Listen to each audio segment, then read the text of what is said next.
I believe in the evil in human nature. This is a wicked world, and in a wicked world, wicked people are born. Are serial killers born or made?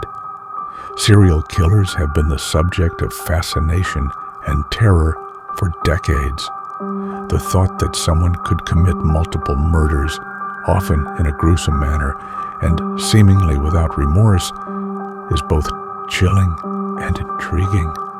But one question that has plagued experts and the general public alike is whether serial killers are born with a tendency to commit such monstrous acts, or whether their environment and upbringing play a significant role in shaping their behavior.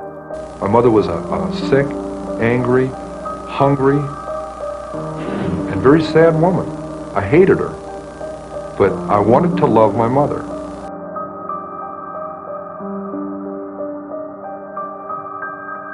The debate over whether serial killers are born or made revolves around the age-old nature versus nurture argument. On one hand, there are those who believe that serial killers are born with a genetic predisposition to commit such acts.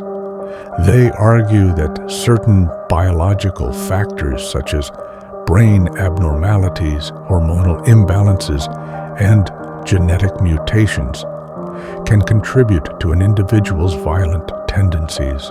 On the other hand, there are those who argue that the environment and upbringing of a person play a crucial role in shaping their behavior.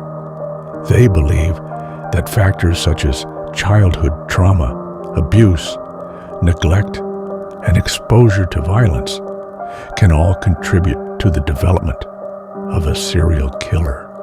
I've been an outlaw ever since I was born. I went to reform school when I was about 10, and I learned to box and cry, and I learned to do all the things that you do in reform school. Then I escaped there a bunch of times, and I went to prison, and I learned everything that you do in prison.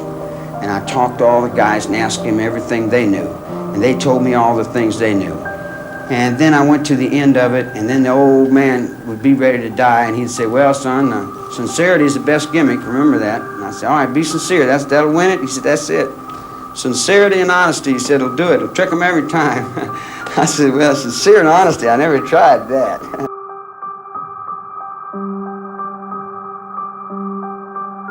While the role of genetics in the development of serial killers is still largely unknown, there is some evidence to suggest that certain biological factors may contribute to violent behavior.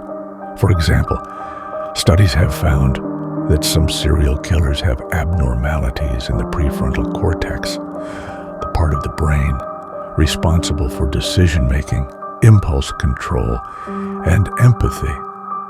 This suggests that some individuals may be biologically predisposed to engage in violent and antisocial behavior.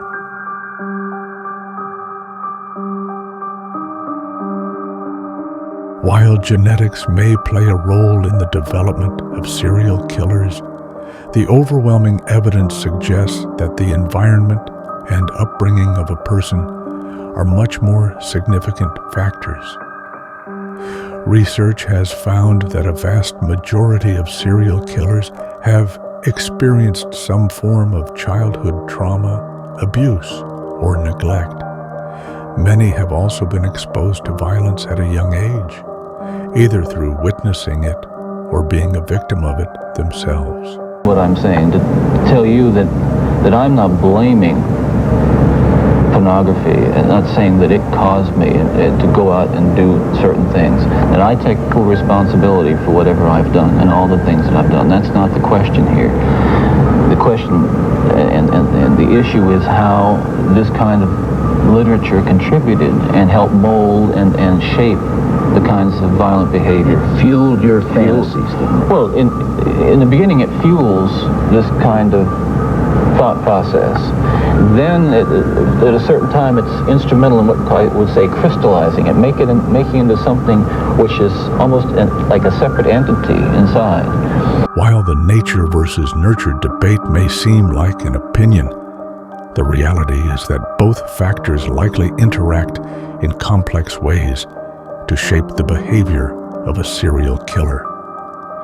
It is likely that certain biological factors, such as brain abnormalities, may increase the likelihood that a person will engage in violent behavior, but it is the environment and upbringing of a person that ultimately determines whether they act on these tendencies.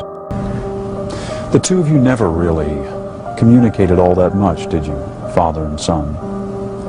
Not on any deep level, no. We talked about superficial things. Never really had a real deep heart-to-heart talk about what was going on inside our own minds. I was always a very private person. I didn't like to open up and share anything with anyone. I like to keep my thoughts to myself. Why do you think that was? Because from about 15 years on up, a great deal of my thoughts were basically unshareable with anyone. So I just closed myself off and put on a mask of normalcy.